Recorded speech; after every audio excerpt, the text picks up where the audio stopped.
How's it going? Good?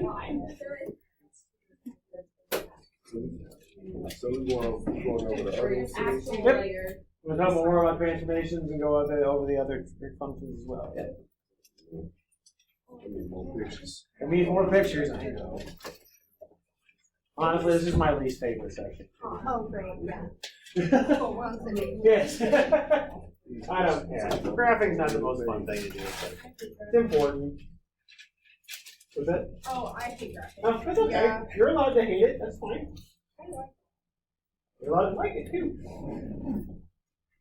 It's not my favorite thing. I'm not a very visual person, so it's not my favorite thing. So, any questions at all before we get going? The test coming up Monday, right? It's very exciting. Test. Test is coming on Monday. All right. So last time we talked about the graphs of sine and cosine. So let's redraw those up again. Again, I'm interested in basically two things about the graphs. I'm interested in good basic shape, what they look like, and I'm going to call them important points. Where does it top out? Where does it bottom out? Where does it cross the x-axis? Okay? Those are the big things that I'm worried about. I'm not looking for artwork by any stretch of the imagination. Okay? So being able to label, if you think your graph is looking goofy but you can label it appropriately, that's okay with me. Okay? All right, so let's remember last time we talked about the graphs of sine and cosine. So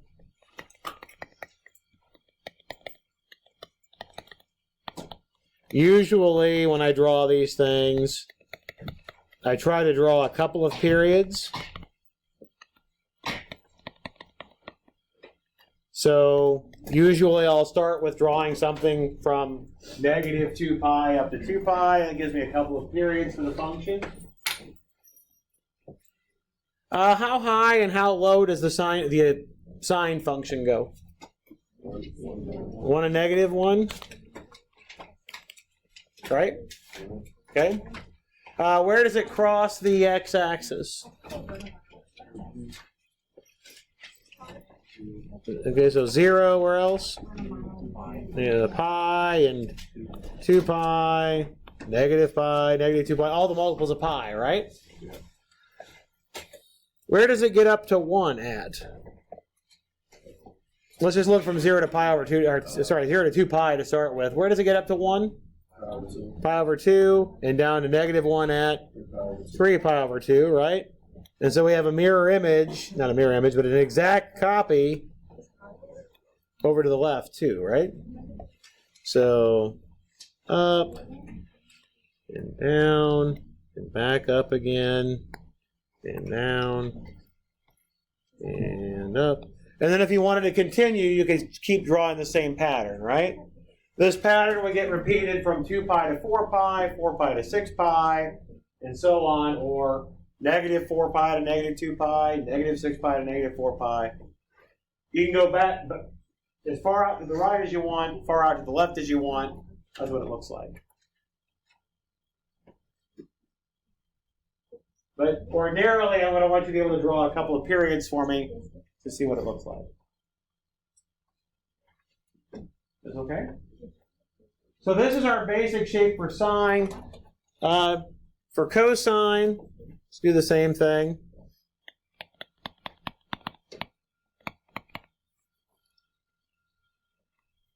Let's get a couple of periods down here. Again, how high and how low does it go? 1 and negative 1.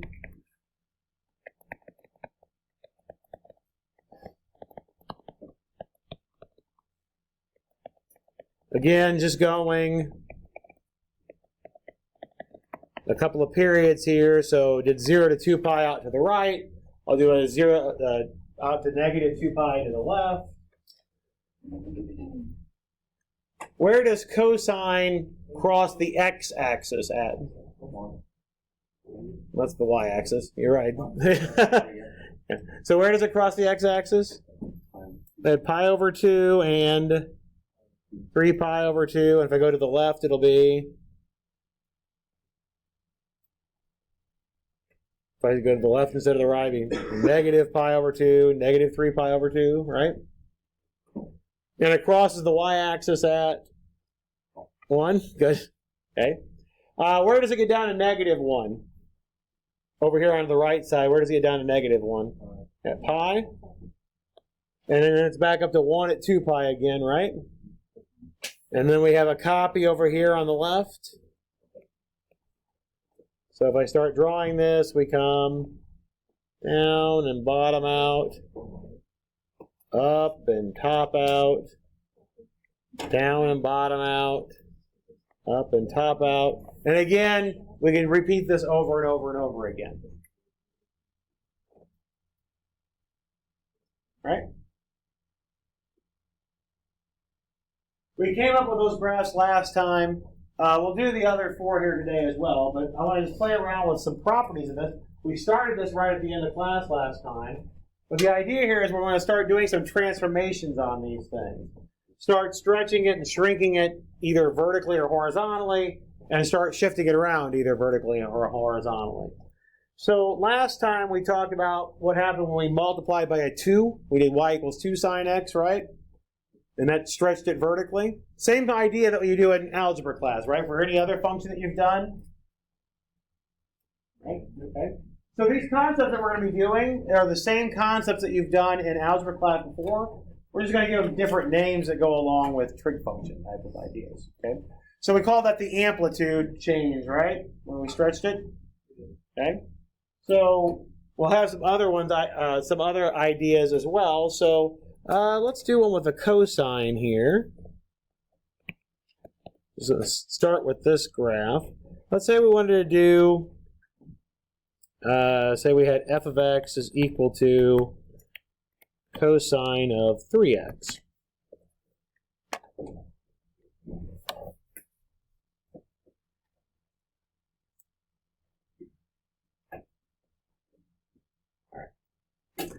So, before we do anything else, let's talk about where this thing, where cosine of 3x would cross the x-axis. Now, if that 3x were just, say it were just an x, I'll write it in red above it just to think about it. If that cosine of x were just a, if that cosine of 3x, if I didn't have the 3x and I just had an x in there, where's that kind of the first place the x would make the cosine equal to 0? Where's the first place that crosses that x-axis? As you're moving over to the right, where's the first place it crosses the x-axis? Pi over 2, right? So that inside there would need to be pi over 2, right? Okay. So in this case, if we think about this, in this case, we would want that 3x to be pi over 2, right? The inside needs to be pi over 2. So we wanted the 3x to be pi over 2. If we solved that for x, what would the x have to be?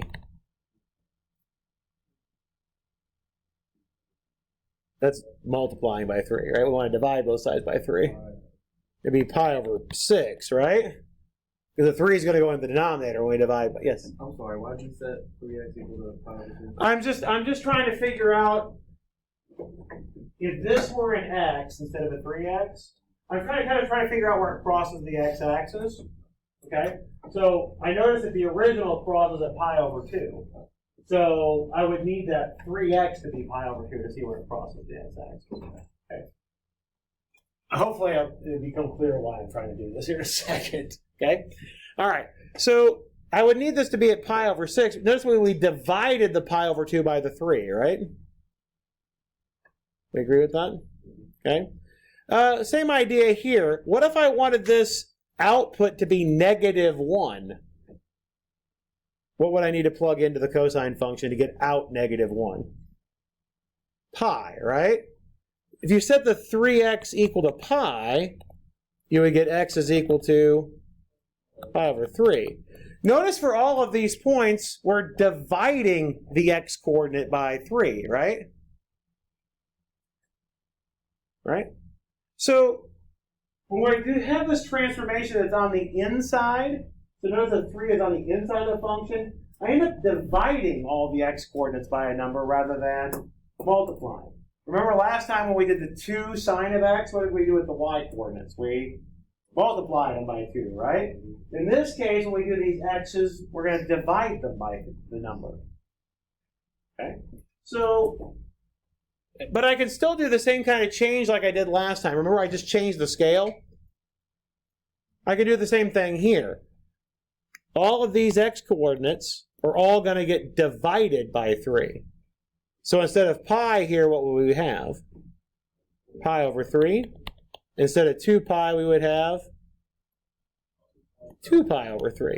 Now again, the reason why we're dividing is the same idea here as if I were trying to figure out the x-coordinates that correspond to those points, right? I want to know where it hits 0 the first time. I would set it equal to pi over 2. I have to divide by 3, right? I want to know where it hits -1 the first time. I would set it equal to pi and divide by 3, right? They're all these x-coordinates are getting divided by 3. Right. So what would this pi over 2 is going to be? Pi over 6. 3 pi over 2 becomes what if I divide it by 3? Just pi over 2. And so over here you'll get, all these will get changed as well. You get negative pi over 6, negative pi over 3, negative pi over 2, negative 2 pi over 3. This is the quick and easy way, at least I think it's the quick and easy way, to do this transformation. I don't have to redraw the graph. I just need to change the scale. When you multiply by numbers on either the inside or the outside, it just changes the scale. That's all you're doing. So I can just do that really quickly by changing the scale. Just cross it out and rewrite it, or erase it and rewrite it. However you want to do it. Now, if you are more comfortable redrawing, then redraw. I'm okay with that. This is just faster, right? Because all I have to do is just change the scale. I'm done graphing this, by the way. This is now, instead of cosine of x, we've now done cosine of 3x. I'm done graphing it. The end.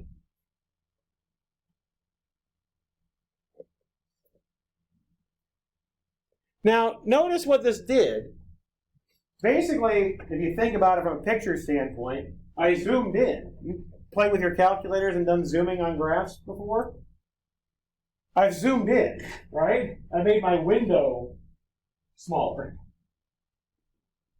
Right? It's essentially what I've done, right? If I kept the same window, how many times would I have drawn out this graph over here instead of just this one time? Notice that I've got here from 0 to 2 pi over 3 gives me a period, right? The next one would go from 2 pi over 3 to 4 pi over 3. Right? And then the next one would go from 4 pi over 3 to 6 pi over 3 or 2 pi, right? So instead of having one period from 0 to 2 pi, we now have 3 periods from 0 to 2 pi. So the way I like to think about this is it's a speed factor. Usually, the graph takes from 0 to 2 pi to get drawn out, right? One time, 0 to 2 pi. Now instead of one time from 0 to 2 pi, it gets drawn out 3 times. It's 3 times as fast. Because we've taken all the x-coordinates, when we take all the inputs, we multiply them by 3. So it gets done 3 times as fast. Okay? So, notice what this does is it changes the period. So what was your old period for the cosine graph? What's the old period? The old period was 2 pi. The new period is 2 pi divided by that coefficient, the 3.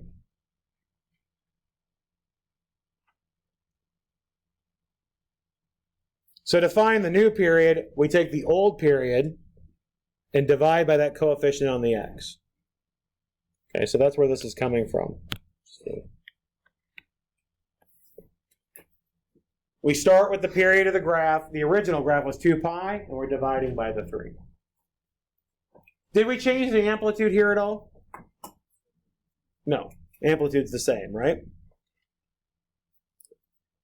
All right, let's do one where we've got two of them together here. Let's say we had f of x is equal to 1/3 sine of, say, pi x. We'll do the graph here in a second, but let me ask you two questions before I even do the graph. Let's ask about the amplitude and ask about the period.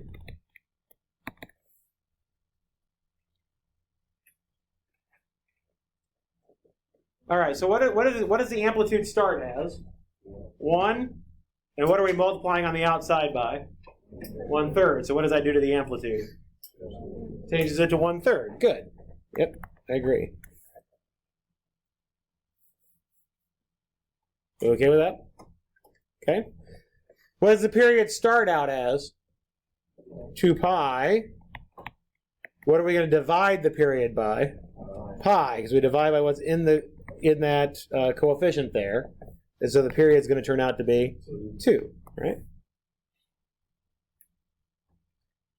Without doing anything with the graph, I can figure those things out, right? Okay. All right, so Is the test Monday going to be on this? this will be on the test too. It'll be everything up until this point. Yeah. Okay. All right, so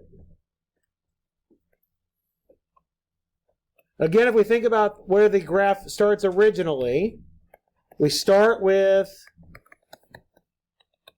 the original sine graph.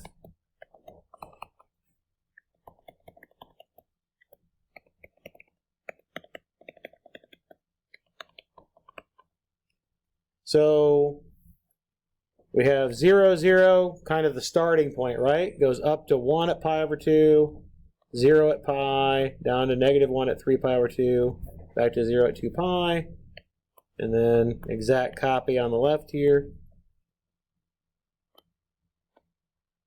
Oh, wow, that was bad.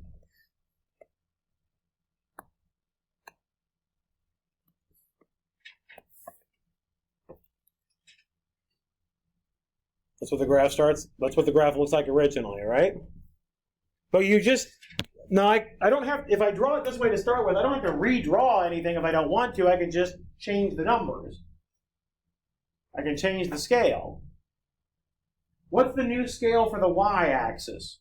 Instead of going from -1 to 1, what happens? Yeah, it goes from -1/3 to 1/3. Right? We rescaled it shorter, right? What did we do to all the x-coordinates? Divide them by pi, right? So instead of pi over 2, we have 1 over 2. Instead of pi, we have 1. Instead of 3 pi over 2, we have 3 over 2. And instead of 2 pi, we have 2, right?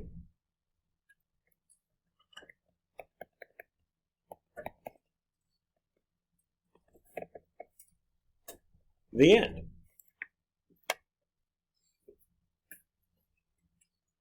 Again, if you would prefer to redraw it, then please redraw it. That's fine.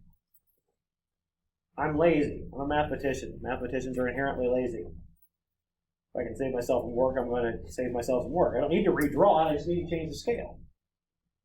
And if you've graphed before by hand, you've probably had to do different scales anyway, right? Sometimes a tick mark means 1, sometimes a tick mark means 10, depending on what you're graphing, right? That's all we're saying here. Well, all you did to change those was divide by pi. Yeah, it's divided by pi. And that's the number that's on the inside. That's exactly what we do. Is okay? Now I can't, unfortunately when you do the shifts, you're gonna have to redraw. Okay? I don't have a choice. But with the scales, I can change the scale first and then do the shifts. Okay? So let's talk a little bit about how we do the shifts. So let's go and say I want to do, let's say I have f of x is equal to, let's do cosine of, let's do, say I do 1/2 x minus pi over 2.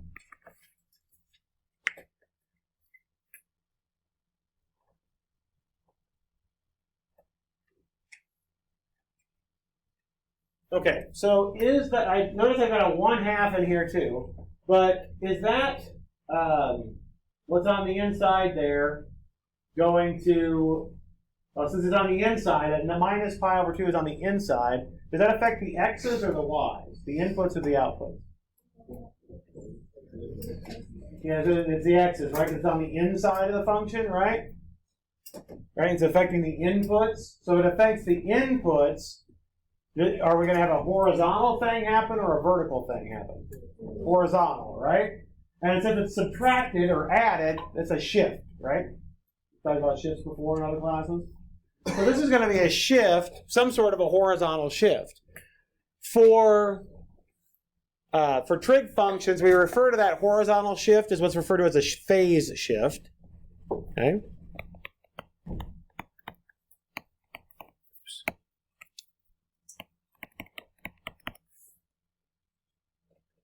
So the phase shift is just a horizontal shift.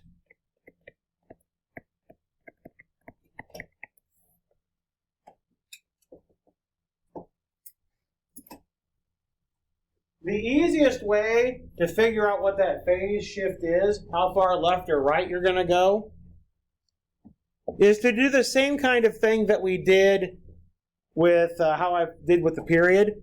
We're going to solve an equation and figure out what the phase shift is. Okay? The easiest way to do it is just to set the inside equal to 0 and solve for x. Okay. Basically what we're doing is figuring out where that point is, when x is equal to 0, where does it move to? That's what we're doing here. And then I'll tell you what the shift is. Okay? So all we're doing here, so if I want the input to be 0, what did the original, if I want to end up with doing cosine of 0, say, what did the original, what did the x have to be to get there? Okay. All we're doing is we're just trying to figure out where the point at 0 moves. That's what this does. Okay. All right, so I set it equal to 0. I would add pi over 2 to both sides. And then multiply by 2. That's what we would do to solve that, right? Now, since this is positive, do you think we're going to shift right or shift left since it's positive? So we found a positive x here. Which way do you think we'll go? Yeah, we're going to. Okay, so usually if you have a plus on the inside, it's a shift left, right? Okay. There's a minus on the inside of the shift right. So one of the bad benefits is it's kind of opposite when you think about it that way, isn't it? This one, since it's positive, since I came up with a positive number, it actually is what you would think. It goes right. Okay? So our phase shift here is pi, which means we're going to go pi units to the right when we shift it. So when we solve the equation, that tells us the phase shift, and if it's a negative, we leave it as negative. So the phase shift is pi, and from a shifting perspective, it means to go pi units to the right. Is that the only transformation we have here, by the way? What else has changed?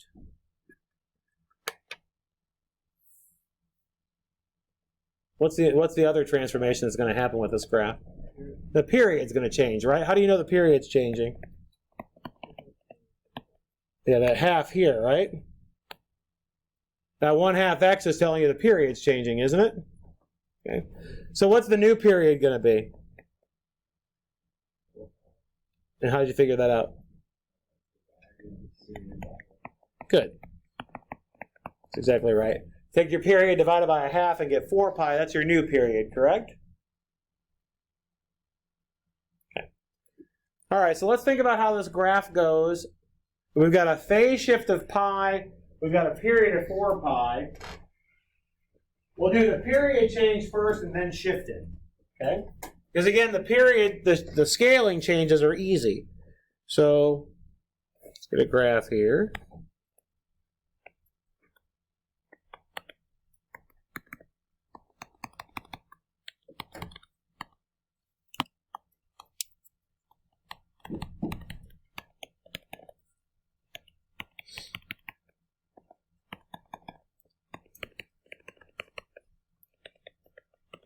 All right, so if what I like to refer to as the base graph, the original graph here is cosine, right? Yeah, okay. So where does this cosine start? If I think about the y-axis as the starting point, where does cosine start? At 1 up here, right? And then down to 0 at pi over 2, negative 1 at pi, 0 at 3 pi over 2, back up to 1 at 2 pi. And then, wow, that is just not a good graph, but we'll go with it. Ooh, hey, yeah, I missed it badly, didn't I? Try that again. There we go. I missed badly on that one.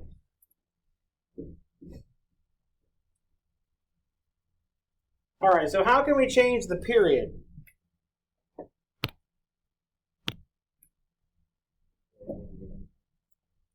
So, yeah, multiply everything by 2, right? Divide by a half is the same thing as multiplying by 2. Or in particular, think about it this way. The new period is 4 pi, right? So this 2 pi has to become 4 pi, which means halfway in the middle had to be 2 pi. Which means this is 3 pi and this is pi, right?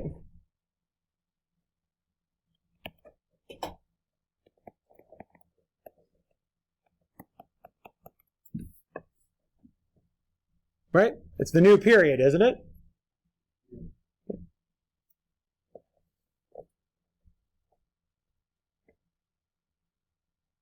Everybody okay with that part? We're not done, but are we okay with that part, just changing the period?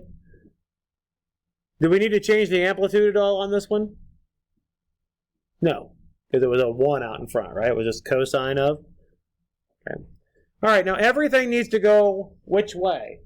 After we've changed the period. Everything needs to go which way? To the right by pi, right? Well, here's pi now, isn't it? Right here? Yeah. Okay.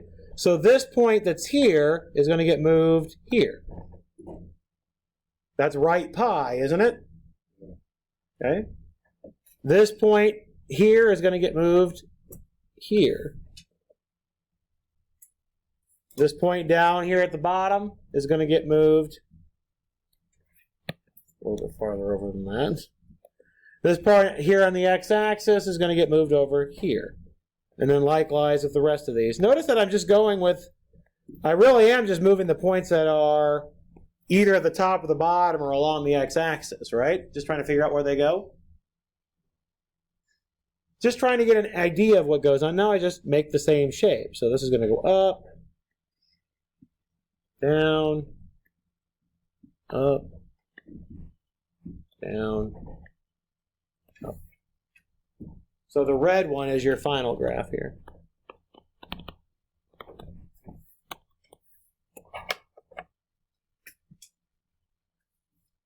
So notice I changed the scale first before I shifted. That's always the way you should do it, is change your scale and then do your shift.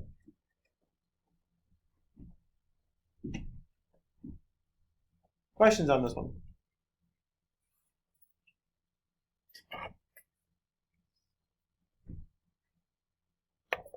All right, so we've done amplitude change, vertical stretch or shrink. We've done period change, horizontal stretch or shrink. And we've done horizontal shift, which is phase shift. So we had different words for those things, right? Now, the last one is just vertical shift up or down, and there's not a name for that one. It's just still called a vertical shift. Okay. So we had amplitude, period, phase shift. Those are things that are all trig things. But the last one for a vertical shift is still just a vertical shift. So how do you know when you have a vertical shift? What do you have to have? Yeah, some number out in front or behind, right? Added or subtracted.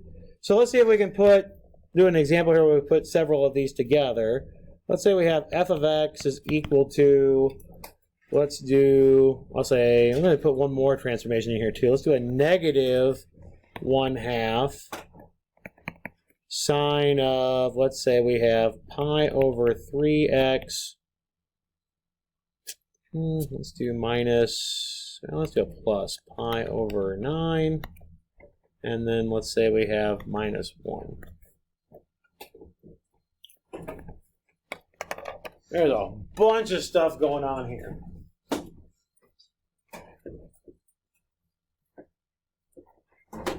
If you can get through this one and understand what's going on, they don't get any more complicated. This is as complicated as it gets. Okay.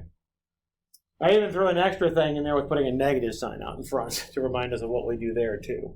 Okay? All right. So let's just think about the different things that go on. I've got a number out in front. What does this change? The amplitude, right? Now, one of the reasons why I put the negative here is because of this first part with the amplitude. The amplitude is always a positive number. Okay? It's referring to half of the distance between how far up and down it goes. Okay? So when we do the amplitude, it's always going to be a positive number, but it still has to do with the number that's on the front. What do you think the amplitude here is in this case? It's a half, right? You have to do the absolute value of the thing that's in front. It's always a positive number. For amplitude, you ignore the negative that's on the front. Because the amplitude is just a measure of, if I think of the x-axis as the baseline, the amplitude just says how far up and how far down did you go from the baseline. Okay? So negative doesn't make any sense on that, right? How far did I move? The negative doesn't make any sense. We just ignore the negative sign. Okay? How about the period?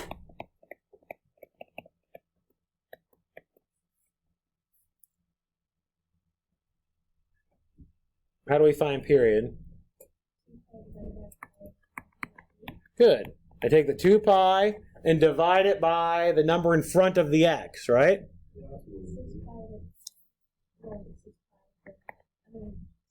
Yeah, just be 6 when we simplify, right? Because you'll have 2 pi times 3 over pi. Remember when you divide by a fraction, you multiply by the reciprocal?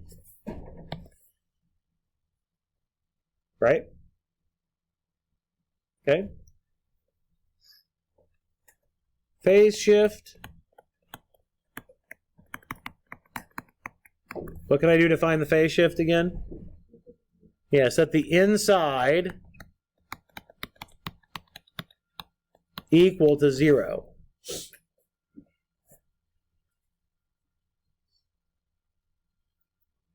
So I would have x with pi over 3x equals negative pi over 9. So what does x have to be?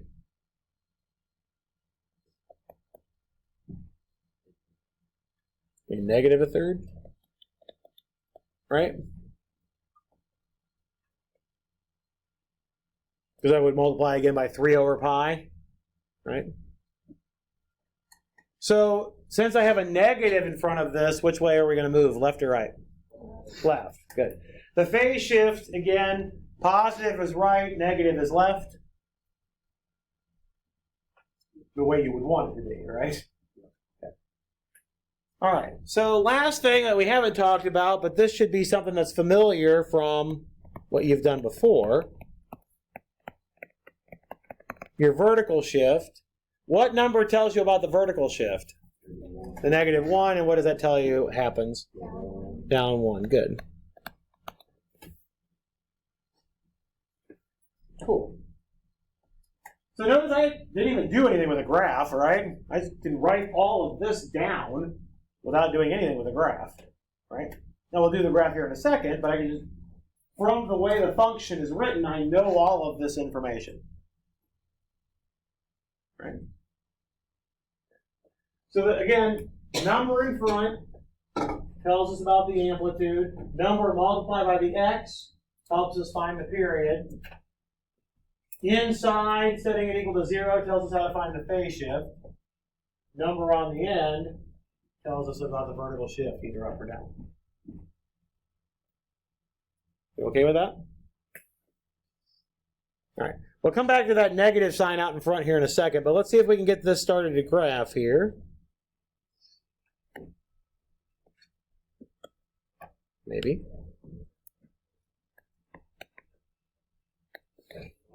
A little higher there. -1, pi over 2, pi, 3 pi over 2, 2 pi. Notice again, I'm just interested in a couple of periods, making sure that you get the idea here. Not looking for 18 periods of the function or anything stupid. Okay. So 0, 0 is where the sine graph starts. Again, if I think of it as the y-axis as a starting area, starting line. Up to 1 at pi over 2, down to 0 at pi, down to -1 at 3 pi over 2, up to pi. Looks the same the other direction.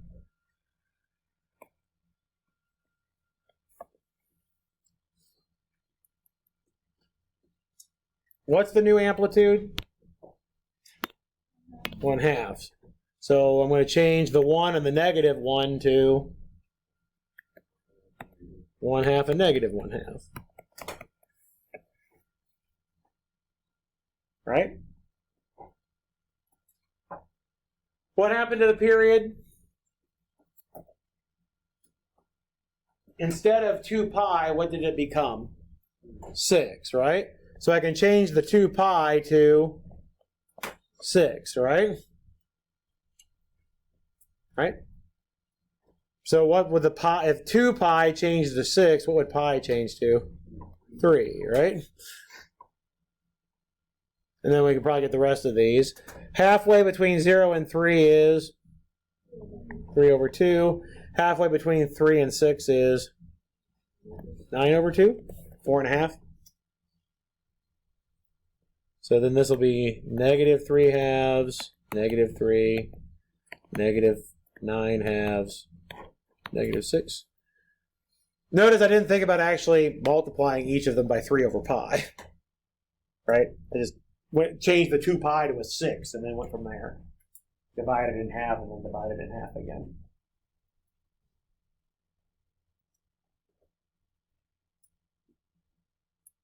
Now, if I were doing this on my paper, I'd probably erase them and just rewrite them as opposed to crossing them out. But we'll just see where they're coming from. So that changes the scale both vertically and horizontally. Now let's do the one thing I haven't done yet. That was the negative sign out in front. What does a negative sign out in front do? It flips it which way? Yeah, it's either X or Y. What way is it? It's gonna be the X in this case because it's okay. Think about why it has to be the X. It's on the outside, so does it affect the X, the inputs or the outputs? It's on the outside, so it affects the outputs, right? Outside output, right? Okay. If it affects the outputs or the Y's have to be affected. If I flip over along about the Y-axis, it changes X's, not Y's, right? I'm going to change the Y's, so I can flip it this way. All right, so let's do that. If I flip it, I'm going to draw it in. I'm going to move this negative. I'm going to move this -9/2 number up. It's going to go this way, right?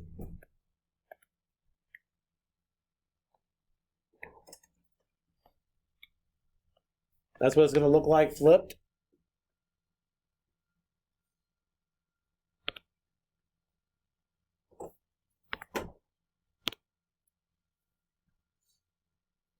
All right, so now let's handle our shifts. And some people are fine with handling them at the same time. Personally, I would rather just do it one at a time. That's just my preference. But if you can handle your shifts both at the same time, go for it. Which way are we shifting, left or right? Left, right? Correct? Left, correct? Okay.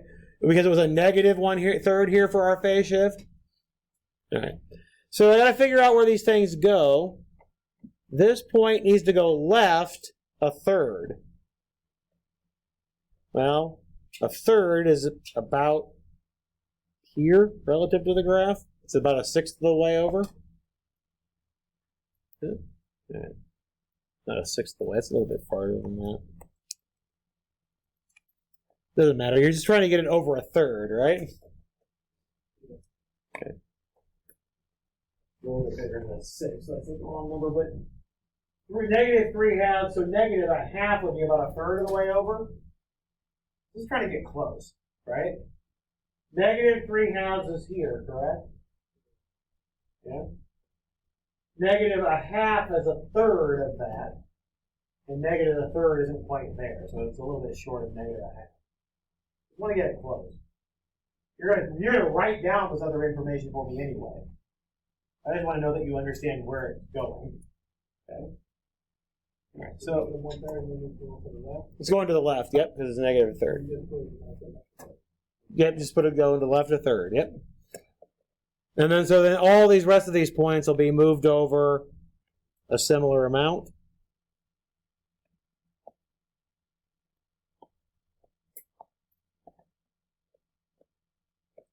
So you've got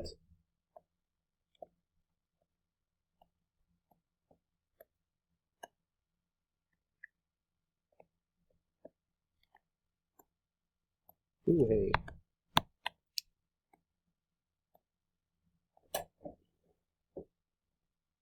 And so at this point, like I said, if you're doing this for me for the test, I just want to see that you know it's supposed to move over a little bit. Okay? Literally all I want to see. I don't expect you to move it way over here, obviously. Okay? But I want to see that you know that it needs to move over to the left. That's what I'm looking for. Okay. What else do we need to do now? Shift it down one, right? So change one more color here so you can see it a little bit better, hopefully. This point is, let's do this one. This point right now is at 0. So it's going to go down to -1, right? We agree? So this point here is going to go down to here. Down 1. Where is this point here? It's up at +1/2. Where is it going to go to? -1/2. This point's at 0, so it's going to -1. This point's at -1, so it's going to go down, or excuse me, -1/2, so it's going to go down to -3/2. Right? We have to shift it down one whole unit. Remember, we changed the scale, right? So that top point's 1/2, so I got to move it all the way down to -1/2.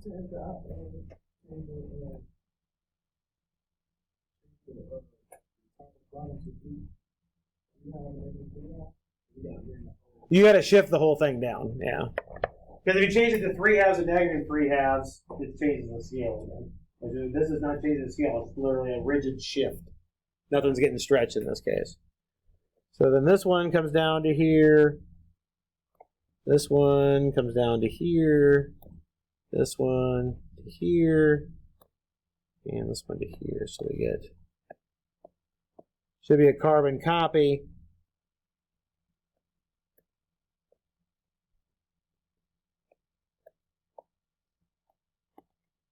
Of the same graph. So this one's our final graph here.